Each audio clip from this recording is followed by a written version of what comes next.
নতুন এক যুদ্ধ হয়েছে আর্মেনিয়ায়, আর এর নাম জলযুদ্ধ। এটি যুদ্ধ বলা হলেও প্রকৃতপক্ষে এক ধরনের যুদ্ধ উৎসব। আর্মেনিয়ায় এই ঐতিহ্যবাহী জলযুদ্ধ উৎসব হয়েছে। এই জলযুদ্ধ শুধু মজা নয়, একটি প্রাচীন ঐতিহ্য।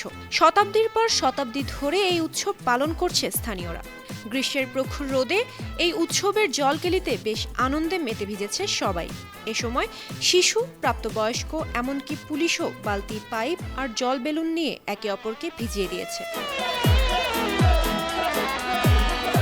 আর্মেনিয়ার প্রাচীন পৌত্তলিক সংস্কৃতির রীতি অনুযায়ী জলের দেবী আস্তঘিকের সম্মানে পানি ছেটানো হতো। ৩০১ খ্রিস্টাব্দে আর্মেনিয়ানরা খ্রিস্ট ধর্ম গ্রহণ করার পর গির্জাগুলোতে এই ঐতিহ্যকে যীশুখ্রিস্টের রূপান্তরের সাথে যুক্ত করা হয়।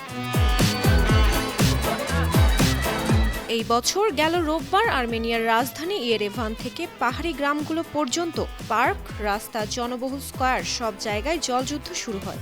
এই আনন্দে যোগ দেয় সবাই, এমনকি শহরের অগ্নি নির্বাপন বিভাগ, ট্রাকের পানি ছিটানো সহ পুলিশও উৎসবে মেতে ওঠে। নিউজ ডেস্ক, বায়ান্ন টিভি।